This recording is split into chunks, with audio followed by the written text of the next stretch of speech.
Hello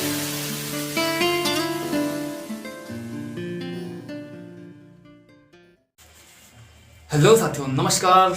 एक बार पुनः स्वागत है हमारे चैनल स्टडी जोन में आप सभी का। तो आप सभी को दीपावली पर्व की हार्दिक बधाई, शुभकामनाएं। साथ ही साथ जो आज गोवर्धन पूजा है उसकी भी आपको ढेर सारी शुभकामनाएं और बधाई।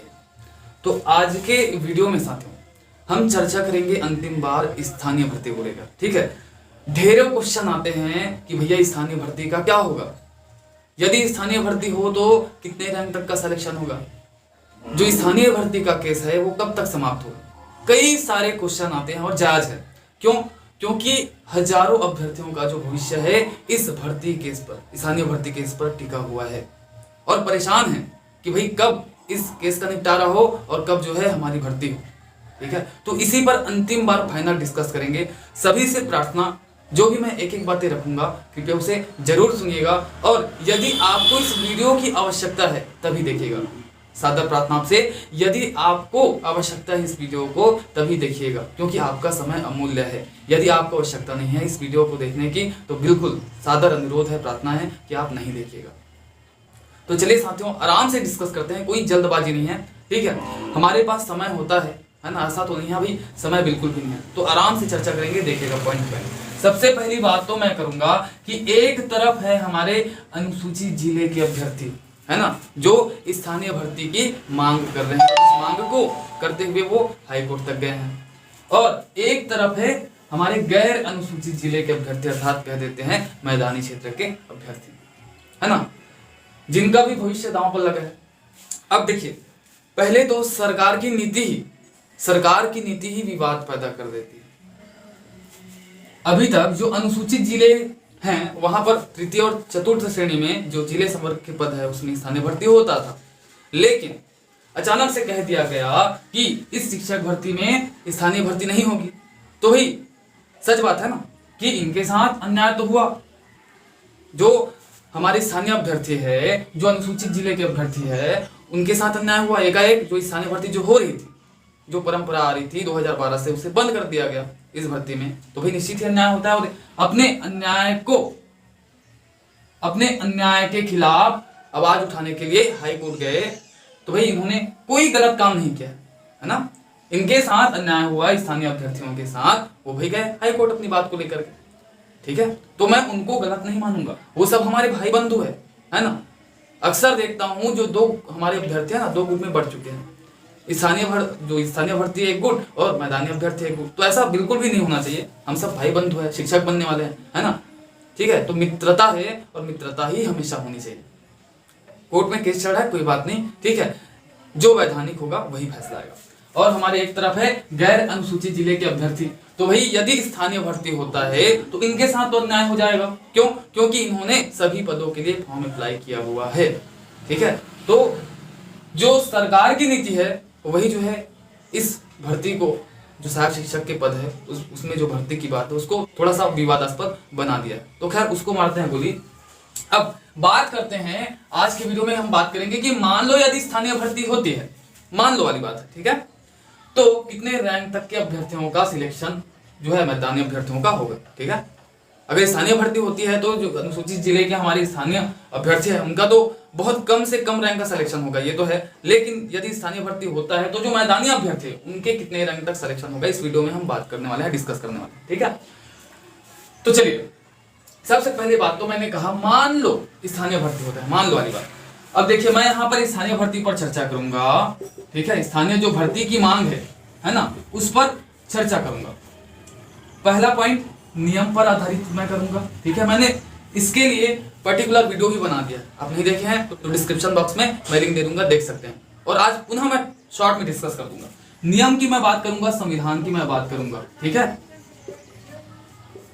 क्योंकि जो भावनाएं हैं उससे काम नहीं चलती। मैं भावनाओं की बिल्कुल भी बात नहीं करूंगा, सिर्फ नियम की बात करूंगा, संविधान की बात करूंगा। पहला चीज मैं नियम की बात करता हूं तो पहला नियम मैं यही रखूंगा कि भैया शिक्षक भर्ती का जो विज्ञापन था उसमें स्थानीय भर्ती का उल्लेख था या नहीं, आप ही बताइए। नहीं था। और इसके बाद भी स्थानीय भर्ती होता है तो सीधा सीधा सरासर जो है अन्याय है जो गैर अनुसूचित जिले के अभ्यर्थी है, जो मैदानी अभ्यर्थी उनके साथ, है ना।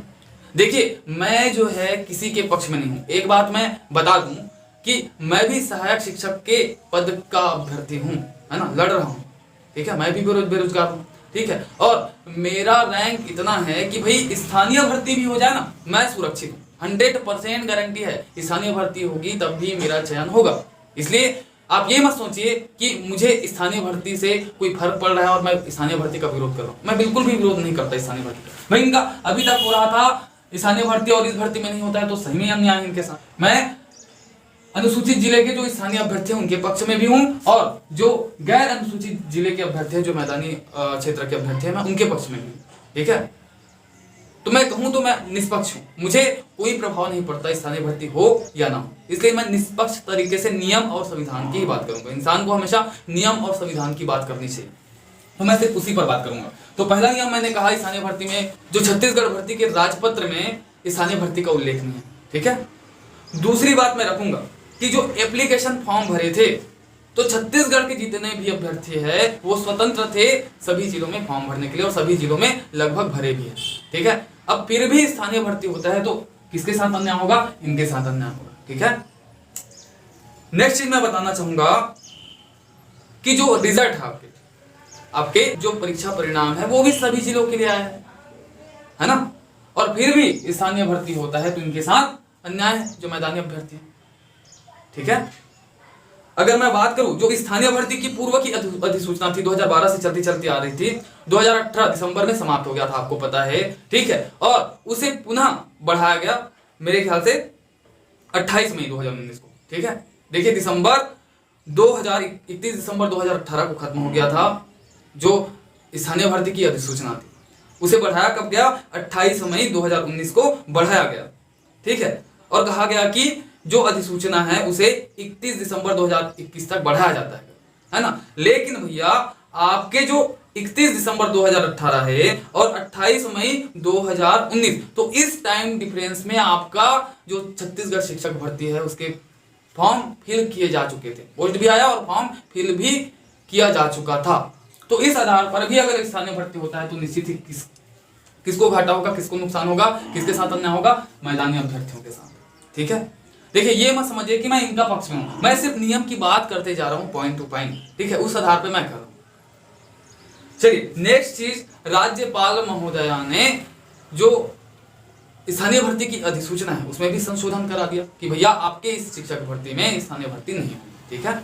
तो ये बात भी किसके फेवर में है? आपके मैदानी अभ्यर्थी के फेवर में, ठीक है। अब देखिए यार जो हाई कोर्ट का फैसला है हाई कोर्ट ही सुनाएगी, तय करेगा कि भाई किसके पक्ष में फैसला देगी। मैं या आप या कोई और इस पर कुछ नहीं कह सकता, है ना।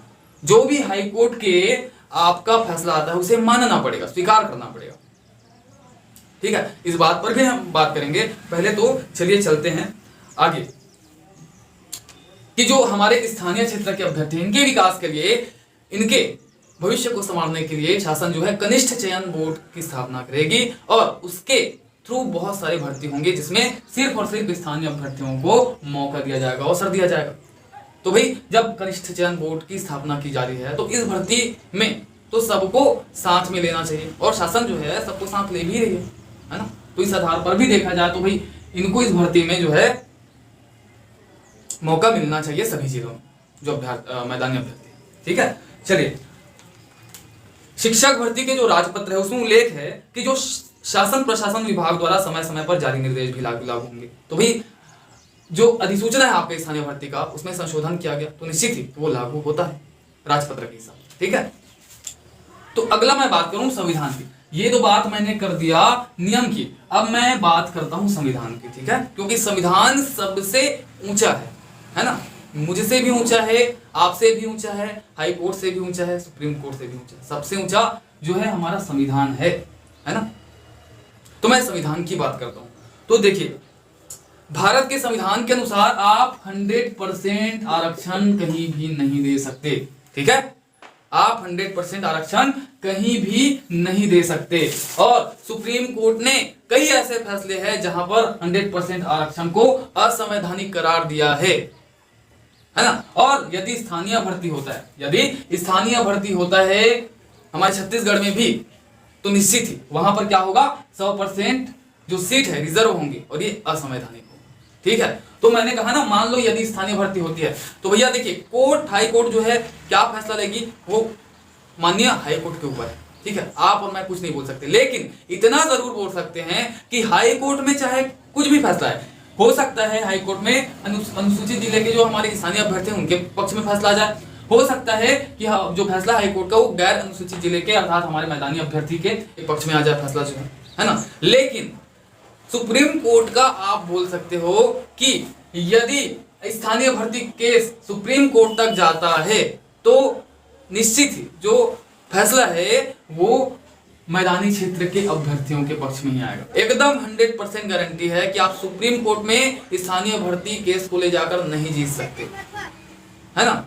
ज्यादा दिन नहीं लगेंगे सुप्रीम कोर्ट में फैसला देने में कि भाई स्थानीय भर्ती गलत है, 100% जो है आरक्षण जो है गलत है ना। तो इंदिरा जो साहनी केस है आप जानते हैं, ठीक है, आप इसके बारे में पढ़ लीजिएगा, जहां पर माननीय सुप्रीम कोर्ट ने कहा है 100% जो आरक्षण है आपका बिल्कुल गलत है। वैसे ही आंध्र प्रदेश की शिक्षक भर्ती में भी हुआ था, वहां भी असंवैधानिक करार दिया गया था सुप्रीम कोर्ट के द्वारा 100% आरक्षण को, आप देख सकते हैं। ठीक है, इस पर मैं ज्यादा बात नहीं करूंगा। ठीक है, चलिए आगे। मैं राज्य में किसी भी नियुक्ति मामले में स्थानीय भर्ती होता है तो वो आर्टिकल 16 के तीनों खंडों का वायलेशन करता है ना। आर्टिकल 16 क्या है, तो मैं खंड पहला, 3 खंड होते हैं आर्टिकल 16 में, मैं पहला खंड बता देता हूं। पहला खंड कहता है आर्टिकल 16 का कि राज्य में किसी भी नियुक्ति मामलों में राज्य के सभी नागरिकों के लिए अवसर की समानता होगी। ठीक है, तो जितने जो भी पद निकलेंगे, पोस्ट निकलेंगे आपके राज्य में, ठीक है, तो उसमें सभी को समान अवसर मिलेगा। जो राज्य के मूल निवासियों को सभी पद में समान अवसर मिलेगा, ये चीज है। दूसरा, राज्य में किसी भी नागरिक को केवल धर्म, जाति, लिंग, वंश, जन्म स्थान, निवास के आधार पर अयोग्य कर उसके साथ भेदभाव नहीं किया जा सकता। अगर स्थानीय भर्ती होता है तो निवास के आधार पर भेदभाव हो जाएगा, जो आर्टिकल 16 के द्वितीय खंड का वायलेशन है। तीसरा खंड कहता है किसी भी नियुक्ति में राज्य या केंद्र शासित राज्य की आवश्यकता जैसे स्थानीय या अन्य प्राधिकरण मामलों के लिए विशेष स्थिति में नियम बनाने का अधिकार केवल संसद को होगा, देश के संसद को। ठीक है, राज्यपाल आपकी स्थानीय भर्ती करने का आदेश नहीं दे सकता, है ना। यदि स्थानीय भर्ती किसी पर्टिकुलर राज्य में करना है विशेष स्थिति में, तो आपको संसद में, है ना, उसके लिए नियम पारित करने होंगे। ठीक है, तब जाके स्थानीय भर्ती हो पाए। इस हिसाब से भी अगर देखा जाए तो स्थानीय भर्ती संभव नहीं है। नेक्स्ट चीज मैं कहूंगा कि अनुच्छेद जो 15 है, ये तो हुई अनुच्छेद 16 की बात। अनुच्छेद 15 क्या कहता है, निवास के आधार पर भेदभाव नहीं किया जा सकता। ठीक है, अनुच्छेद 15 भी यही कहता है, तो अनुच्छेद 15 का भी वायलेशन हो जाएगा यदि स्थानीय भर्ती होता है तो। ठीक है, देखिए फैसला हाई कोर्ट के हाथ में, मैं ये नहीं कहूंगा क्या फैसला आएगा। अरे स्थानीय अभ्यर्थियों के पक्ष में ही फैसला आ जाए तो भी मुझे सहर्ष स्वीकार है और मैं खुश रहूंगा बहुत ज्यादा, और मैदानी अभ्यर्थियों के पक्ष में भी आ जाए तो भी मुझे खुशी होने वाली है। ठीक है, बात करते हैं स्थानीय भर्ती जो है अनुच्छेद 14, अनुच्छेद 13 का खंड 2, अनुच्छेद 15 का खंड 2, अनुच्छेद 16 एवं अनुच्छेद 21 का उल्लंघन करता है। आप अनुच्छेद पढ़ लीजिएगा। ठीक है, तो स्थानीय भर्ती होता है तो देखिए मौलिक अधिकार, मेन चीज तो मौलिक अधिकारों का हनन हो जाएगा। ठीक है भैया, समानता का अधिकार आप सबको मिला है, और यदि स्थानीय भर्ती होता है तो जो मैदानी अभ्यर्थी है, मैदानी क्षेत्र के अभ्यर्थी है, उनके साथ भेदभाव हो जाएगा, तो सीधा सीधा मौलिक अधिकार का हनन हो जाएगा, है ना। तो इतने सारे संविधान, भारत के संविधान के इतने सारे अनुच्छेदों का वायलेशन होगा, तो निश्चित ही भाई बहुत दुख की बात होगी, खेद का विषय। नियम और संविधान को भी देखा जाए तो स्थानीय भर्ती जो है संभव नहीं लगता मुझे, है ना। तो भाई हाई कोर्ट जो है डिसीजन ले कि स्थानीय भर्ती होगी कि नहीं होगी। ठीक है, मैं दोनों पक्ष के अभ्यर्थियों को शुभकामनाएं देता हूं कि जीत आपकी हो। ठीक है, तो ये तो रही बात नियम और संविधान की। ठीक है, अब मान लो स्थानीय भर्ती होगी, यहां पर मैं मान लो शब्द यूज कर रहा हूं। ठीक है, स्थानीय भर्ती हो जाए, मैं ये नहीं बोल रहा हूं कि स्थानीय भर्ती होगा भी। ठीक है, मैं किसी के भी पक्ष में नहीं हूं, मैं निष्पक्ष तरीके से अपनी बात रखूंगा, इसलिए मैंने मान लो कह दिया है। आप कमेंट नहीं कीजिएगा कि भैया आप तो स्थानीय भर्ती होगा बोल रहे हो, मैं किसी के पक्ष में भी नहीं हूं।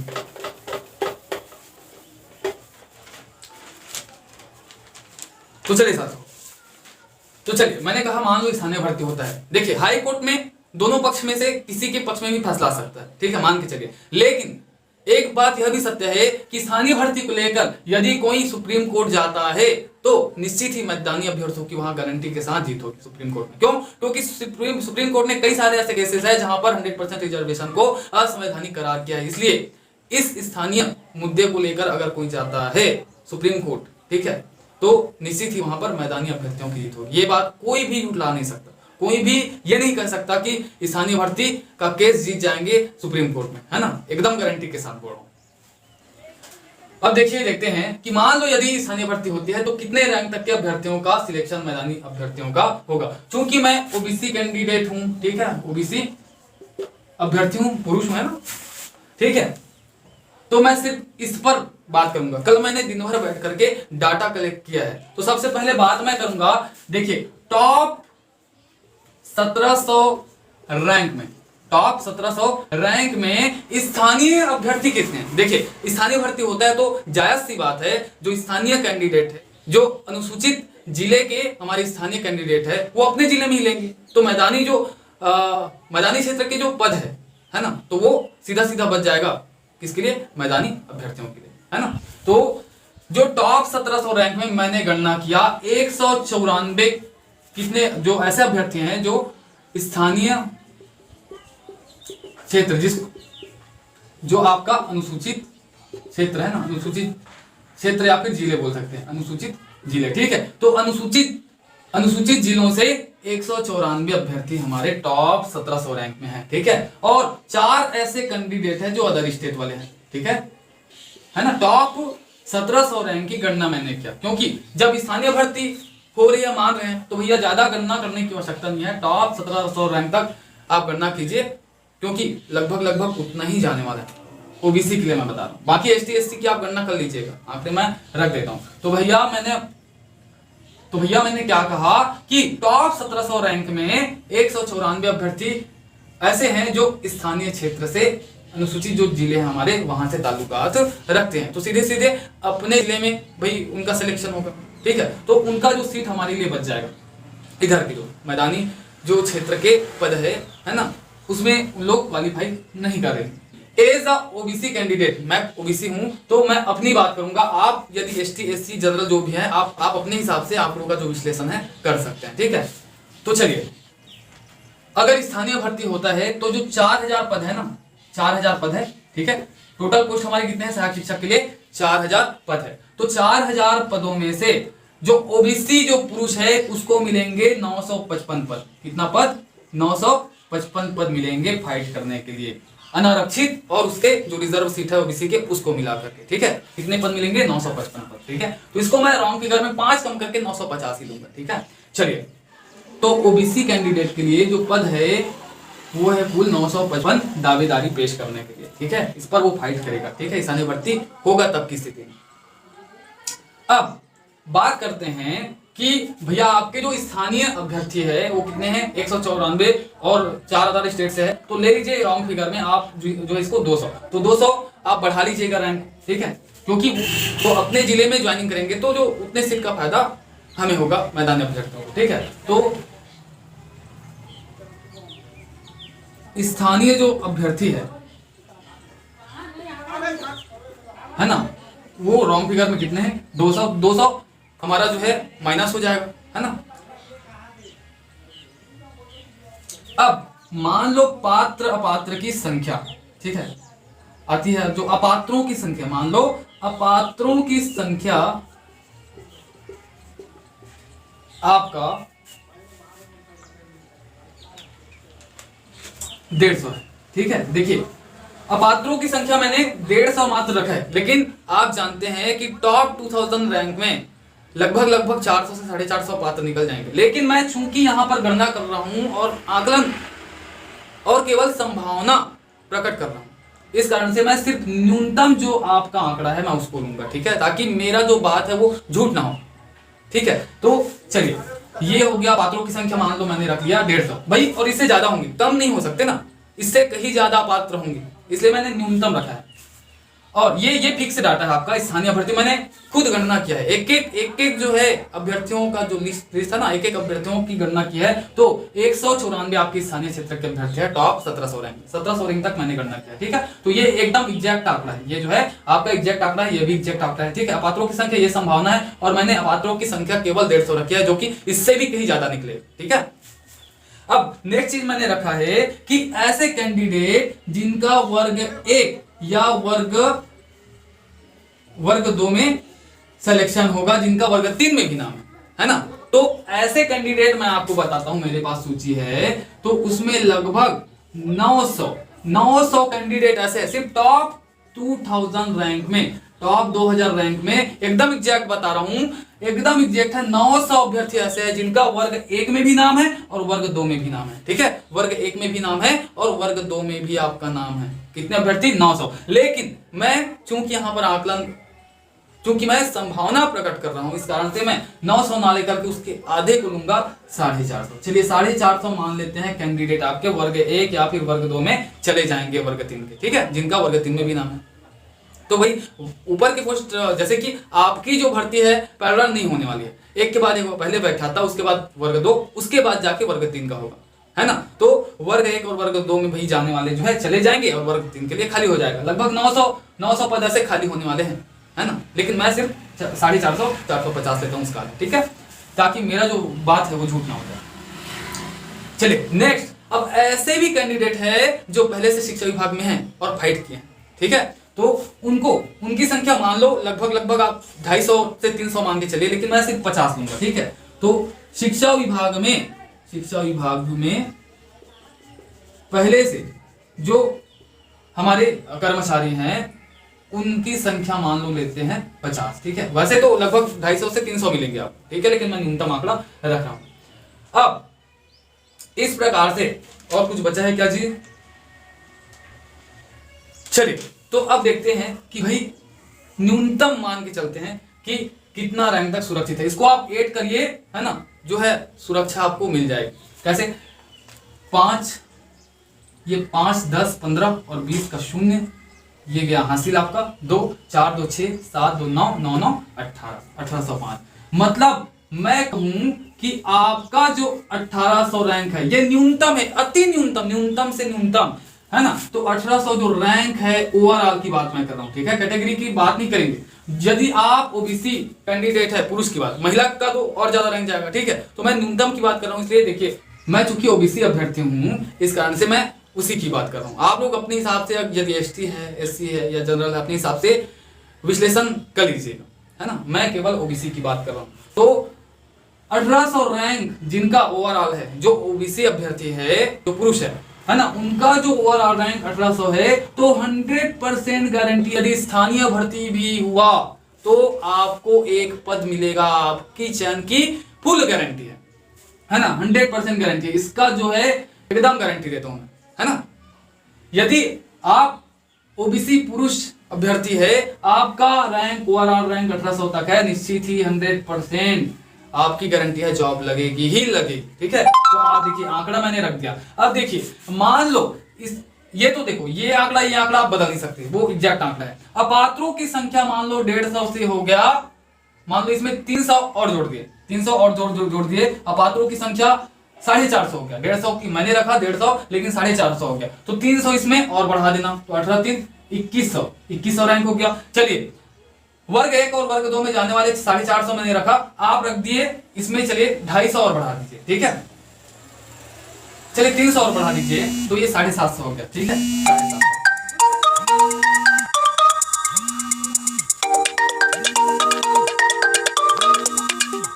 क्षमा कीजिएगा कॉल आ गया था।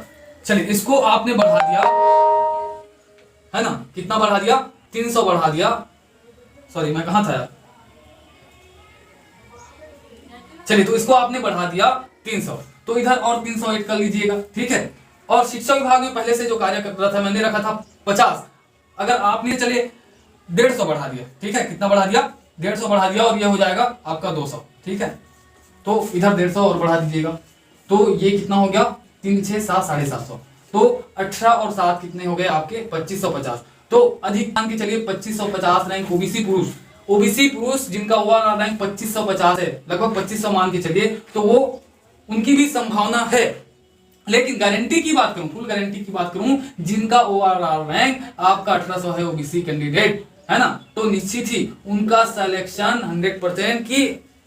100% हो ही जाएगा। लेकिन यदि आप और आगे बढ़ाएंगे रैंक को, संभावना को, तो 2500 तक के अभ्यर्थी भी सुरक्षित हो सकते हैं। उसकी बात मैं नहीं करूंगा, वो हो सकती है सुरक्षित हो सकते हैं, ये वाली बात। लेकिन जो 1800 रैंक तक मैं एकदम गारंटी देता हूँ, फुल गारंटी देता हूँ कि उनका सिलेक्शन स्थानीय भर्ती होने के उपरांत भी हो जाएगा, ठीक है। और 1800 से 2500 तक के चांसेस बनेंगे, ठीक है, वो भी 90% चांसेस बनेंगे, ठीक है। ऐसी बात नहीं है कि जिनका 2500 वाला रैंक है उनका सिलेक्शन होने की संभावना नहीं, 90% संभावना है। लेकिन मैं 100% संभावना की बात करूं, अगर गारंटी की बात करूं, जिसको 100% बोलते हैं मतलब आप गारंटी होता है, ठीक है, तो गारंटी की बात करूं तो 100 जो 1800 वाला रैंक है जिनका, उनका एकदम गारंटी है। तो प्यारे मित्रों, हाई कोर्ट क्या डिसीजन देती है ना, ये उन पर निर्भर है, ठीक है। हो सकता है स्थानीय जो अभ्यर्थी हमारे अनुसूचित जिले के जो अभ्यर्थी हैं उनके पक्ष में आ जाए, या तो हमारे मैदानी क्षेत्र के अभ्यर्थियों के पक्ष में आ जाए, है ना। तो भाई जो भी हो, है ना, आप दोनों क्षेत्र के अभ्यर्थियों को मेरा जो है शुभकामनाएं, है ना, और अग्रिम बधाइयां भी दे देता हूँ, ठीक है। और कब आएगा जो फैसला है वो कोई नहीं कह सकता, है ना। आगे जो है 3-4 सुनवाई भी हो जाए, 5 सुनवाई भी हो जाए, है ना, तो जब तक वहां फैसला सुनाने वाले जो जज है वो संतुष्ट नहीं होंगे तब तक के ऐसी डेट आता रहेगा, ठीक है। तो अगली सुनवाई जो है आपका, आप जानते हैं 25 नवंबर को है, तो नवंबर 25 को क्या होता है वो देखने वाली स्थिति होगी, ठीक है। और मेरे ख्याल से ज्यादा 2, 3 या 4 सुनवाई में आ जाना चाहिए, ठीक है। मैं संभावना केवल व्यक्त कर सकता हूँ, कोई भी सिर्फ संभावना व्यक्त कर सकते हैं। कब डिसीजन आएगा, कब फैसला आएगा, ये कोई नहीं बता सकता एग्जैक्ट, ठीक है। तो आप सभी को वंस अगेन दीपावली की हार्दिक शुभकामनाएं, गोवर्धन पूजा की हार्दिक शुभकामनाएं।